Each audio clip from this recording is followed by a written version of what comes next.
تمہاری قبر پر میں فاتحہ پڑھنے نہیں آیا، مجھے معلوم تھا تم مر نہیں سکتے۔ تمہاری موت کی سچی خبر جس نے اڑائی تھی وہ جھوٹا تھا، وہ تم کب تھے؟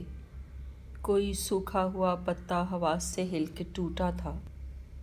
میری آنکھیں تمہارے منظروں میں قید ہیں اب تک۔ میں جو بھی دیکھتا ہوں، سوچتا ہوں، وہ وہی ہے جو تمہاری نیک نامی اور بدنامی کی دنیا تھی۔ کہیں کچھ بھی نہیں بدلا۔ تمہارے ہاتھ میری انگلیوں میں سانس لیتے ہیں۔ میں لکھنے کے لیے جب بھی قلم کاغذ اٹھاتا ہوں، تمہیں بیٹھا ہوا میں اپنی ہی کرسی میں پاتا ہوں۔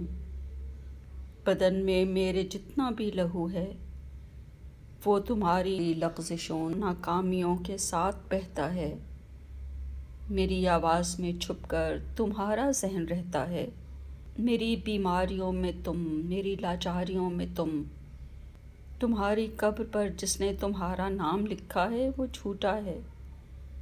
تمہاری قبر میں دفن ہوں، تم مجھ میں زندہ ہو۔ کبھی فرصت ملے تو فاتحہ پڑھنے چلے آنا۔